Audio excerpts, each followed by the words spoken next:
Hola jóvenes, esperando se encuentren todos bien. En esta oportunidad vamos a hacer una pequeña revisión de los contenidos de membrana plasmática correspondiente a la guía número 5 de trabajo. Vamos allá. En clases anteriores habíamos visto el tema asociado a la célula, sus características, sus organelos, su importancia principalmente, y si queremos entender de buena manera cómo funcionan las células, una de las partes más importantes que tenemos que estudiar es la membrana como tal. Vamos a tener una característica que la célula está rodeada por una membrana plasmática, compuesta de lo que vendrían siendo fosfolípidos en una alta proporción. De hecho, si observamos todo lo que rodea la célula, vendrían siendo fosfolípidos junto con proteínas de membrana. Estas proteínas son fundamentales para lo que vendría siendo el funcionamiento completo de lo que es la membrana en sí. Estas proteínas van a tener diferentes funciones. Vamos a tener proteínas canales que permiten el paso de sustancias, que vendrían siendo las que están acá indicadas con estas flechas. Vamos a tener también proteínas receptoras que ayudan a recibir, en muchos casos, ciertas sustancias químicas. También vamos a tener algunas proteínas de anclaje, que la vamos a ver un poco más adelante, que permiten que las células se unan entre sí. A nivel general, muchas de las propiedades de las membranas son fundamentales para lo que vendría siendo la homeostasis de la célula. Recordemos que el concepto de homeostasis significa prácticamente mantener el medio interno. eh, y eso es fundamental para cada una de las células como tal. Continuamos. Bueno, acá una pequeña imagen de lo que vendría siendo una célula vegetal con su gran vacuola central y con su membrana celular, perdón, su membrana plasmática adosada a lo que vendría siendo la pared celular. Recordemos que la pared celular de las células vegetales era una estructura compuesta principalmente de celulosa que le otorgaba mucha resistencia, pero no podía filtrar nada prácticamente. Tiene unos poros bastante grandes en comparativa a lo que vendrían siendo las proteínas de membrana. La membrana plasmática está adosada, está pegada a esta pared celular y permite el traspaso de sustancias, permite, perdón, la filtración de sustancias a nivel general. Bueno, si es que nosotros viéramos una pequeña imagen de cómo se ve una membrana plasmática, acá tenemos una representación. Si es que nosotros cortamos una sección de la membrana, vamos a ver algo así. Vamos a poder identificar lo que vendrían siendo algunas proteínas de membrana que están presentes acá, proteínas canales, proteínas de reconocimiento, proteínas de señalización. Vamos a también identificar lo que vendrían siendo los fosfolípidos que están acá a lo largo de toda la membrana como tal. Y podemos distinguir lo que vendría siendo el medio interno, que lo vamos a tratar de dibujar acá. El medio interno sería este, y el medio externo, que vendría siendo el que está fuera de la célula. Bueno, dentro de las características de la membrana plasmática, una de sus principales características es que ayuda a separar el medio interno del medio externo de la célula como tal. También esta recibe información acerca de los cambios que ocurren en el medio ambiente y también permite el paso de ciertos materiales dentro y fuera de las células. Es fundamental para la comunicación celular. La membrana a nivel general consisten en una bicapa fluida de fosfolípidos. Bicapa significa que son dos capas. Vamos a tener la característica de que estas capas tienen algunas propiedades sumamente importantes. Si nos fijamos, por ejemplo, los círculos, que vendrían siendo las cabezas de los fosfolípidos, cada uno va hacia una cara en particular, o van hacia el medio extracelular o hacia el medio intracelular. Y al centro vamos a tener lo que vendrían siendo las colas de los fosfolípidos, que se están prácticamente rozando entre sí. Vamos a ver por qué son así, por qué tiene esta disposición a nivel general. Una de las características de los fosfolípidos es que son anfipáticos. Esto quiere decir que tienen regiones que se comportan de forma diferente. Por ejemplo, las cabezas son hidrofílicas, Eso quiere decir que van a buscar el agua. Y las colas son hidrofóbicas. Eso quiere decir que escapan del agua. Em, y esto es fundamental porque a fin de cuentas genera una capa prácticamente impermeable en lo que vendría siendo la zona de las colas. El agua no puede pasar por estas zonas. Va a tener eh, algunas proteínas específicas que permiten el paso del agua como tal, pero por la membrana no puede fluir de forma muy sencilla. Continuemos. Eh, una de las estructuras más importantes de la membrana vendrían siendo las proteínas. Estas permiten regular el paso de sustancias mediante su tamaño o su carga. Son fundamentales para producir canales de transporte eh, y eh, a nivel general permiten el anclaje, por ejemplo, con otras células y además son receptoras específicas de la membrana. Podemos, por ejemplo, distinguir lo que vendrían siendo eh, por ejemplo, los canales, que acá vemos que cómo está, por ejemplo, pasando algunas moléculas que que se van adosando a esta. Vemos también algunas proteínas receptoras que reciben ciertos mensajeros químicos que tienen algunos receptores específicos o con proteínas de enzima. Vamos a tener canales que se forman, vamos a tener puertas, literalmente. Vamos a tener marcadores celulares. Vamos a tener también proteínas de adhesión a otras células, y eso es sumamente importante, por ejemplo, para el mantenimiento de nuestros tejidos. Bueno, si nosotros viéramos una pequeña representación de cómo se ve esto en tiempo real, veríamos algo así. Esto es una animación bastante buena que nos permite, por ejemplo, ver cómo sería el movimiento entre lo que serían el medio intracelular y el medio extracelular y cómo se va moviendo la membrana. Observemos, por ejemplo, en esta zona cómo se está moviendo. No hay nada rígido acá, todo es fluido. De hecho, se plantea que la membrana en sí es un mosaico fluido, quiere decir que es una amalgama de cosas que están todas unidas y que al mismo tiempo tiene un movimiento que permite, que es bastante caótico en cierta medida. Todo se mueve en cierta disposición, pero siempre bajo o siempre en los planos de lo que sería los fosfolípidos, que son su componente principal. Y hablando de los fosfolípidos, dentro de la estructura de la membrana, son los principales responsables de las propiedades físicas de las membranas biológicas, eh, ya que permiten formar el tema asociado a las capas. Acá, por ejemplo, se puede distinguir lo que vendría siendo la cabeza de los fosfolípidos y lo que se conoce como sus colas. Sus colas se van a tratar de juntar en esta zona porque esta zona no tiene agua. Toda esta zona carece de agua, pero en esta zona sí vamos a encontrar agua que las cabezas de los fosfolípidos sí tienden a ir a buscar. Dentro de las funciones de la membrana plasmática podemos distinguir algunas bien fundamentales. Por ejemplo, protege la célula del medio externo, mantiene la forma de la célula, regula el transporte de sustancias y energía hacia adentro o fuera de la célula, permite la comunicación entre las células, permite el reconocimiento celular y permite el movimiento de algunas células. La membrana en sí cumple una gran diversidad de funciones y esta es una de las más importantes, que hace alusión a lo que sería el transporte de sustancias. Todo esto es sumamente importante para el mantenimiento de la homeostasis al interior de la célula. Bueno, algunas características que tiene esta membrana es que presenta diferentes tipos de transporte. Dentro de los transportes vamos a encontrar dos categorías principales que vendrían siendo transporte pasivo y transporte activo.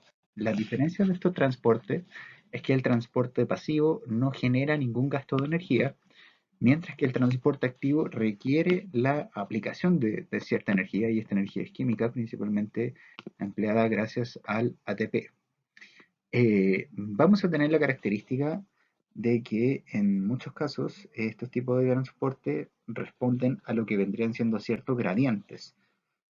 Un gradiente vendría siendo prácticamente una diferencia entre el medio interno y el medio externo.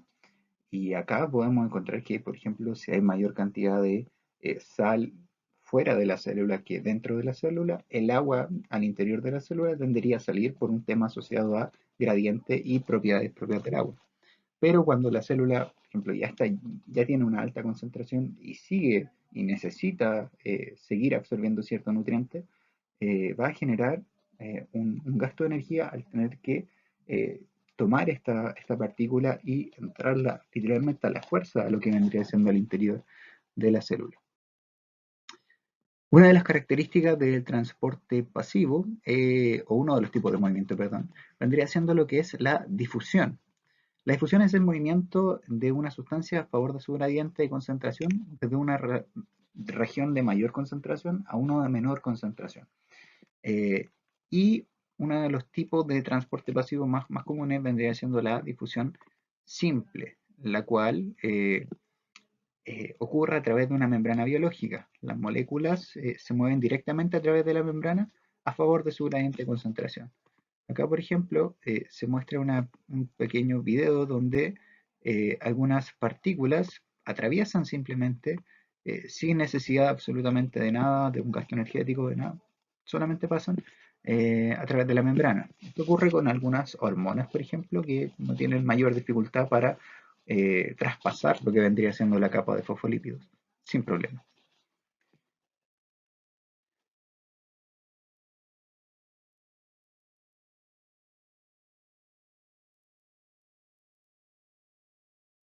Ahora, otro tipo de transporte pasivo vendría siendo la difusión facilitada. ¿Facilitada por quién? Por las proteínas de membrana. Eh, Al igual que la difusión simple, el movimiento siempre ocurre en un gradiente de concentración, desde donde hay más hacia donde hay menos. La difusión facilitada no puede trabajar en contra de un gradiente de concentración, solamente se mueve en base al equilibrio de concentraciones. Acá, por ejemplo, tenemos un pequeño video para poder esquematizar esto. Observemos, por ejemplo, que las partículas pasan solamente, ingresan a lo que vendría siendo la proteína y se permite el paso. Esta vendría siendo una proteína canal.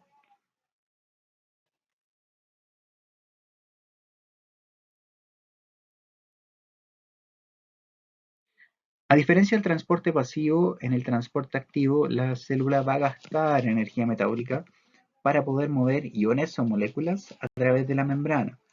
Y esto ocurre principalmente contra un gradiente de concentración.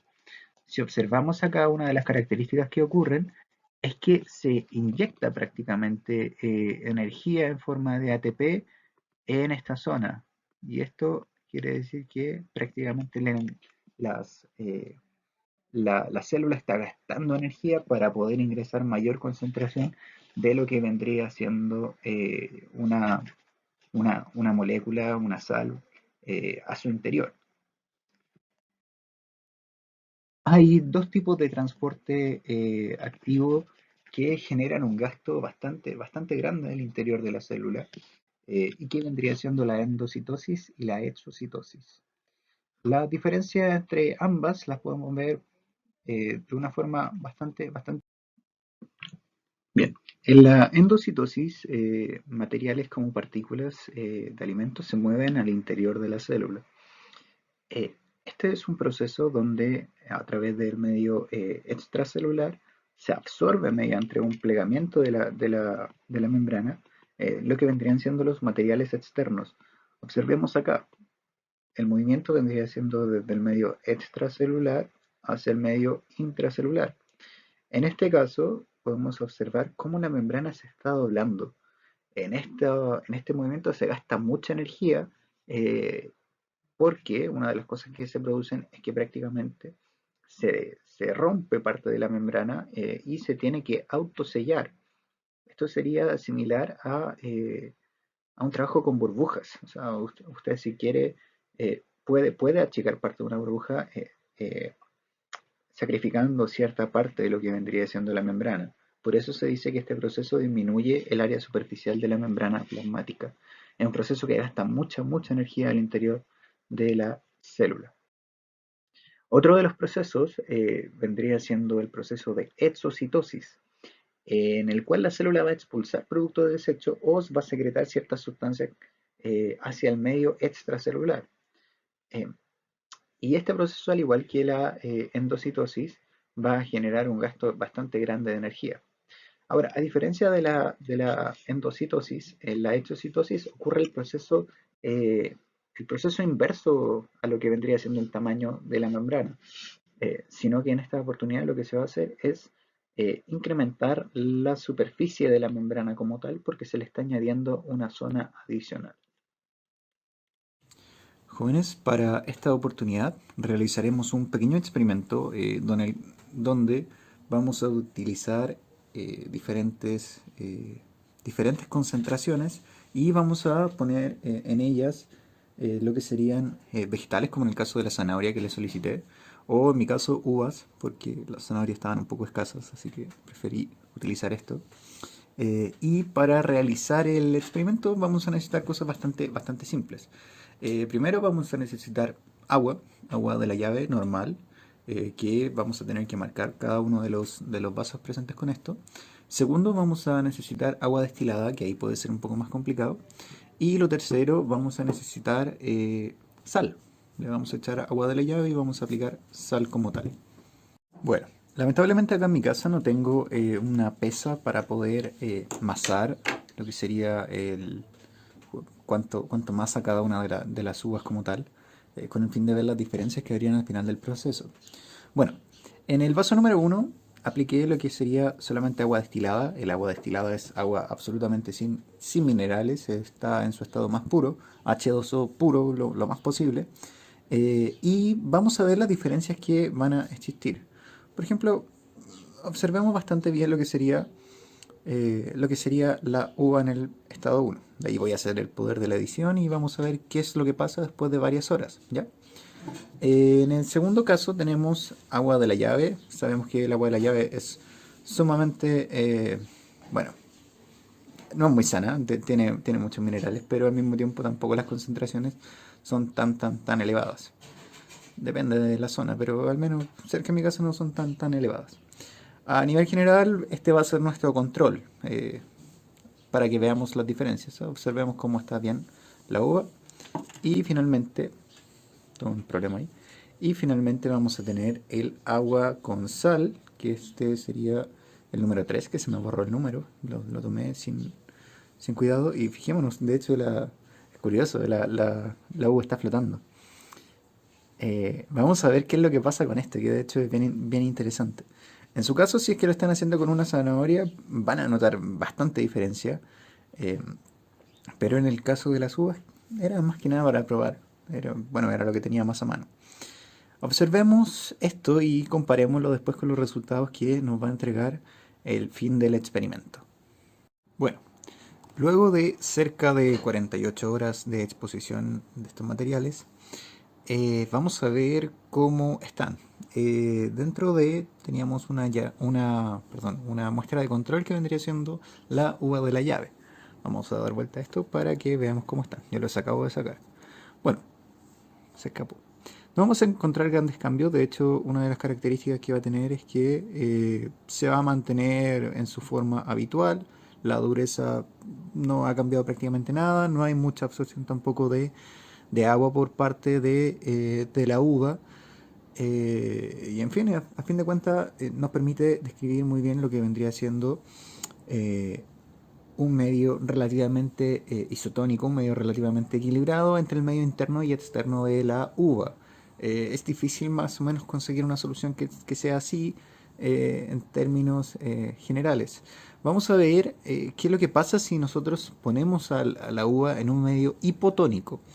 Hipotónico quiere decir que la concentración de sales o de minerales en este caso es mayor al interior de la uva que la que hay fuera de la uva. Eso hace que se genere un movimiento en masa de agua desde fuera de la uva hacia adentro. Veamos qué es lo que pasa con el agua destilada, que recordemos que es agua en su estado puro.